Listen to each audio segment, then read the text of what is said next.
Olá, caros alunos senecistas. Nós estamos aqui hoje para a segunda aula a respeito do autor Durkheim. Então, a continuação da aula anterior a respeito do Durkheim. É necessário minimamente dominar a aula anterior para partir para essa aula, porque senão talvez alguns conceitos não fiquem bem claros do que a gente vai tratar na aula de hoje. Então, vamos lá. Aí está a fotinha do Durkheim de novo, a nossa caricatura que temos usado no material da rede, do autor. E vamos lá. Hoje, a gente vai começar trabalhando o primeiro livro de grande porte do Durkheim, inclusive antes do Regra dos Métodos Sociológicos, chama da divisão do trabalho social. Qual que é a grande questão colocada pelo autor nesse livro da divisão do trabalho social? Ele vai falar assim, ó, as sociedades humanas, ao longo da história, foram dividindo o trabalho para conseguir produzir tudo aquilo que era necessário. Só que a divisão do trabalho, como já colocado por Smith, colocado por Marx, autores contemporâneos ou um pouco anterior ao Durkheim, todos eles falavam que o trabalho, ou a divisão do trabalho, aumentava a produtividade do trabalho. O Durkheim vai falar assim, ó, a divisão do trabalho vai causar algo além de só aumentar, tipo, a produtividade do trabalho. E é isso que ele vai começar a investigar.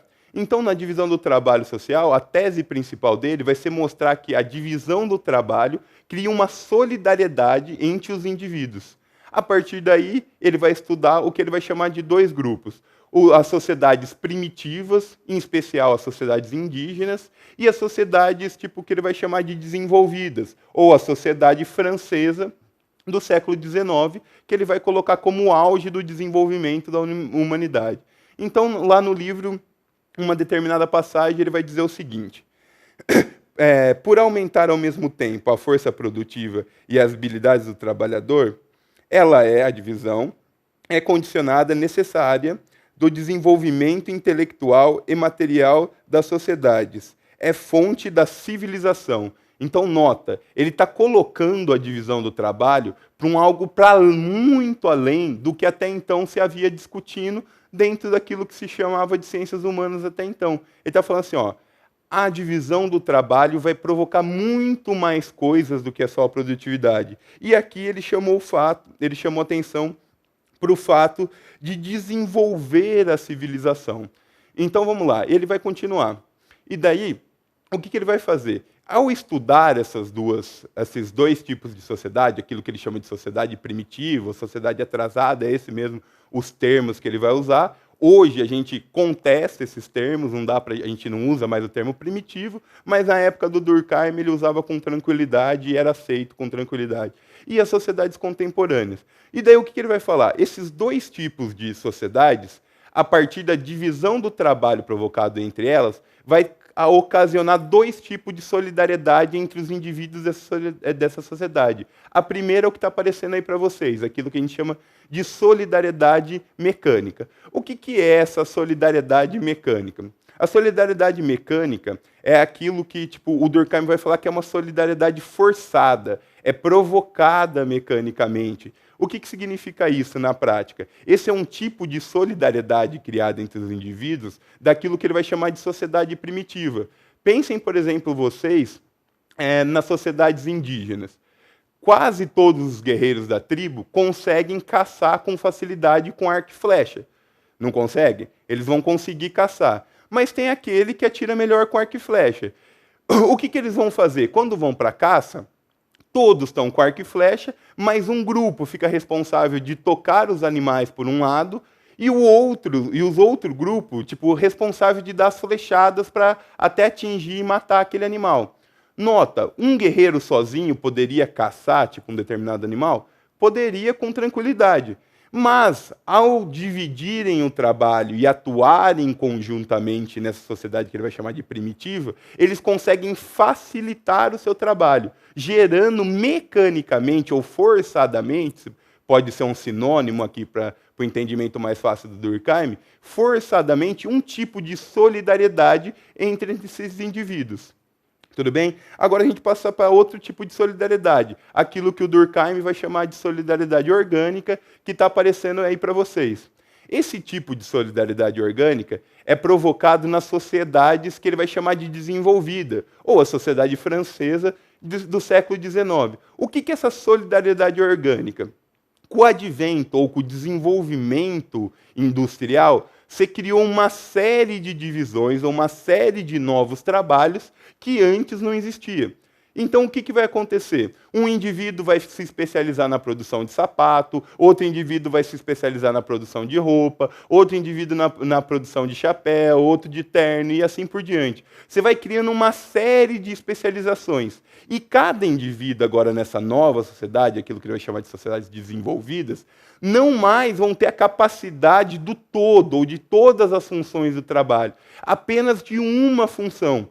Então, necessariamente, um indivíduo dentro dessa sociedade dependerá do outro. Então, vamos pensar na sociedade brasileira atual. Quando a gente pensa na sociedade brasileira atual, o professor depende do médico, que depende, do agricultor, que depende, de outros diversos setores da sociedade.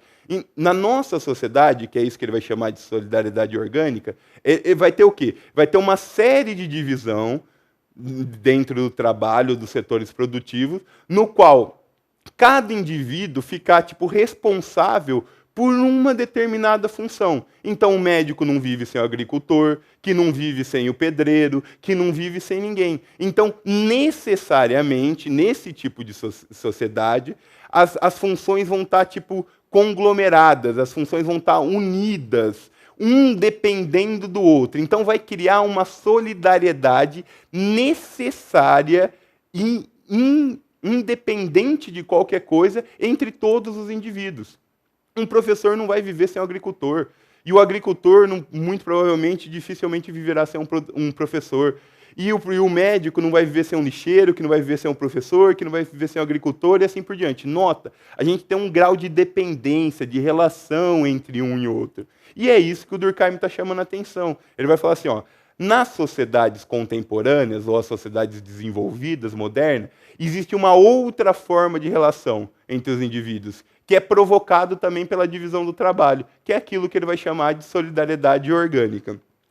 Vamos passar. Daí aqui, para facilitar a vida, eu extraí essa tabelinha aí da internet, tá sem o autor, mas foi muito bem feita pelo cara, que tá dizendo o seguinte, para facilitar a nossa vida e entender. Então pense assim, pense na tabelinha nossa aí, tá vendo o lado mecânico e o lado orgânico. Pense no lado mecânico, sociedades primitivas. O lado orgânico, sociedades desenvolvidas. O que esse tipo de solidariedade mecânica e orgânica vai causar? Então, vamos lá. O que ele vai fazer? Pensa na sociedade simples aí, que é a sociedade, que ele vai falar primitiva. Você tem o quê? Pouca divisão do trabalho. Pensa na nossa sociedade, nas sociedades industriais, que tem um tipo de solidariedade orgânica. Então, você tem uma alta divisão do trabalho. Pense ali, no segundo tópico, indivíduos semelhantes. Quando a gente está falando de indivíduos semelhantes, pensem, por exemplo, nos homens de uma determinada tribo. Todos eles conseguem caçar. Então, todos conseguem fazer um conjunto de ações. Pense agora, do outro lado, nas sociedades industriais, sociedades modernas desenvolvidas. Os indivíduos são muito diferentes. Então, muito provavelmente, um médico não saberá trabalhar com a terra, como um professor também não vai saber trabalhar como pedreiro e assim por diante. Então, você vai criando uma maior divisão entre os indivíduos, uma maior diferenciação entre esses indivíduos. Daí, vamos continuar lá nessa mesma tabelinha. Pensem na função. Quando a gente está pensando na sociedade primitiva, basicamente todas as divisões do trabalho são entre iguais, não tem uma grande diferenciação. Diferente do que acontece ali, quando a gente está pensando nas sociedades industriais, sociedades modernas, que o Durkheim vai falar. Onde você tem o quê? Uma alta especialização do trabalho. Vamos lá, vamos continuar. Quando a gente está falando sem divisão social do trabalho, que o Durkheim está colocando ali no quarto elemento da tabelinha, ou que a síntese está sendo colocada no quarto elemento da tabelinha. Não quer dizer que não tenha divisão do trabalho. Tem, mas a divisão é muito simples, e todos os indivíduos, basicamente, desse grupo, conseguem realizar as mesmas funções. coisa que, tipo, na nossa sociedade já não está posta. Então, enquanto uma você vai ter, tipo, pouca divisão, na outra você vai ter grande divisão, ou com divisão do trabalho. O quinto elemento ali, consciência social menor e consciência social maior. Aqui é um ponto polêmico que dá pano para manga até umas horas.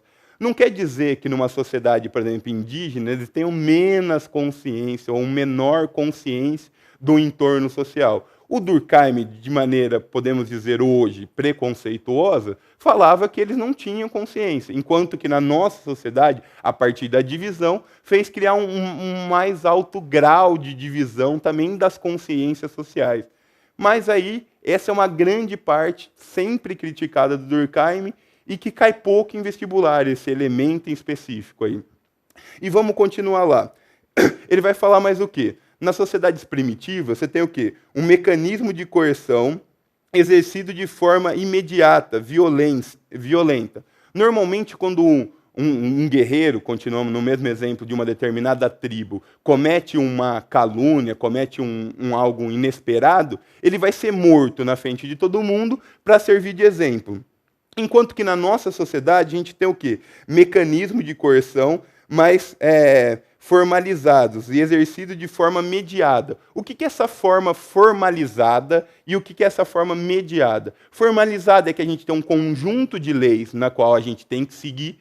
E o que é essa forma mediada? Normalmente, os indivíduos que cometem alguma imprudência, alguma coisa, eles não são tipo colocados como exemplo para o restante.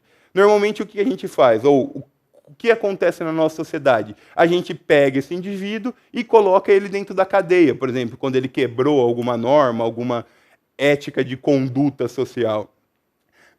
E os dois últimos elementos ali de diferenciação das sociedades, o que está dizendo?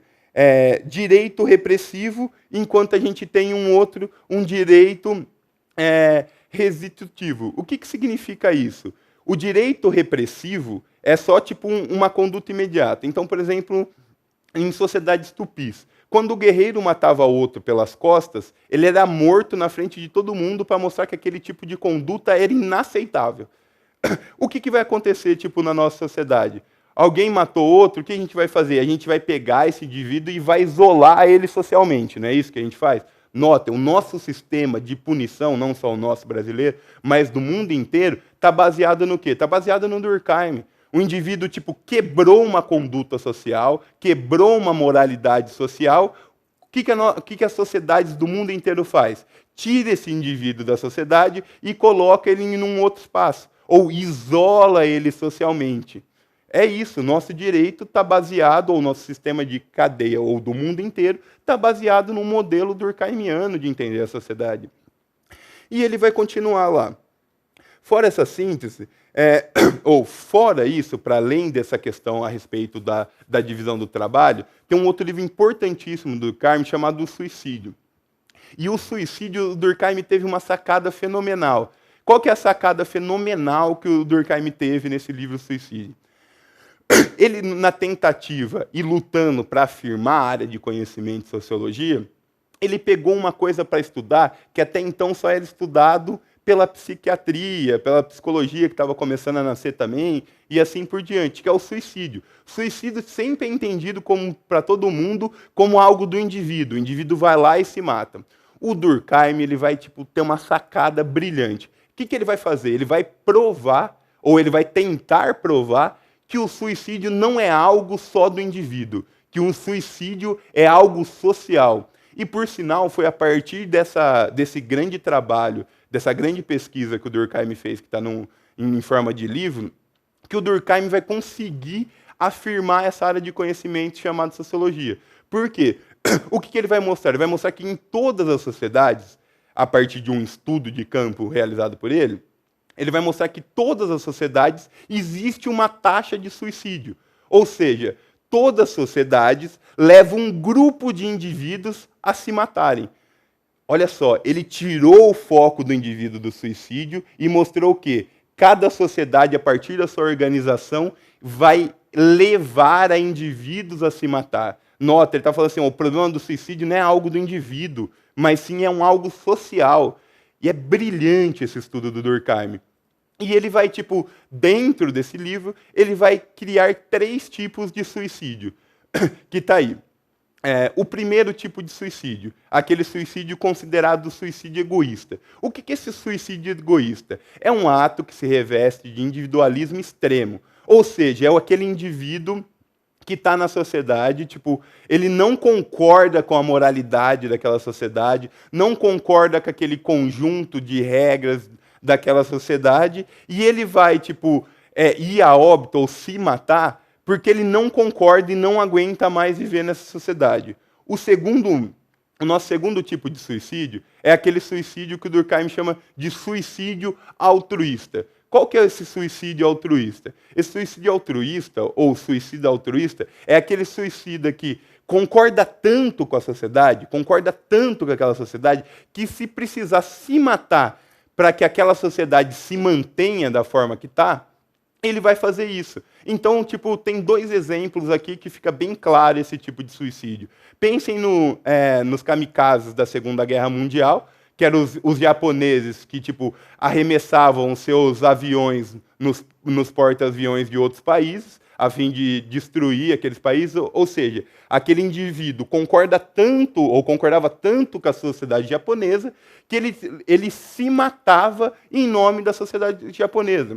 Ou a gente pode pensar também hoje, um tema mais contemporâneo, que tem dado muito pano pela manga, na questão tipo dos homens-bombas.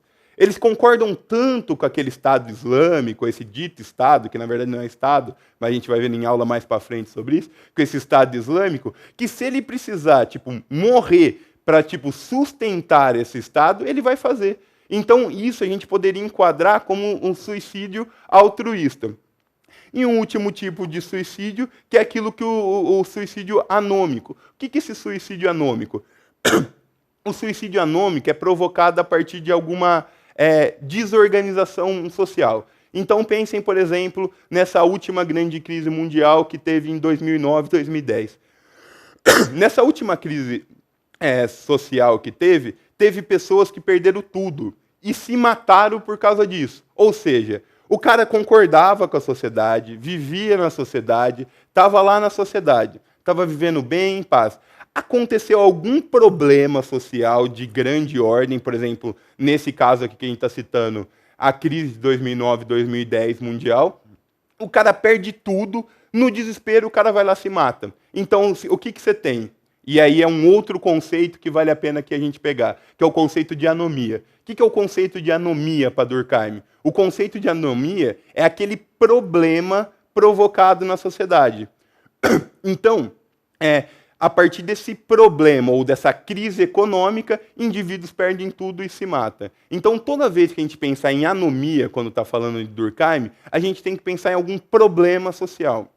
Nota, se vocês repararem nos conceitos que a gente viu até aqui do Durkheim, qual que é a teoria do Durkheim? A teoria do Durkheim é uma teoria de manutenção da ordem. O Durkheim em nenhum momento está preocupado em como a sociedade está se alterando ao longo da história. Não é essa a preocupação. O que o Durkheim está preocupado? Ele está preocupado assim, enfim, chegamos, como diria Comte, no estado positivo, o estágio mais desenvolvido da sociedade, e como que a gente pode fazer para, tipo, melhorar essa sociedade? Como que a gente pode fazer para manter essa sociedade funcionando? Então, o Durkheim está sempre, ou a sociologia durkheimiana, está sempre girando em torno disso, da manutenção da ordem da sociedade.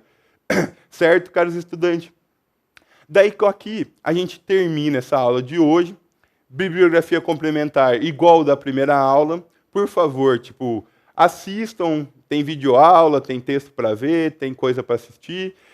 Fora isso, tem os textos aí, os 3 grandes textos que estão cobrados de vocês no vestibular, que é as regras do método sociológico, o suicídio da divisão social do trabalho. Qualquer dúvida, entre em contato com a nossa rede, entre em contato comigo, que a gente sana qualquer dúvida. Muito obrigado, abraço a todos.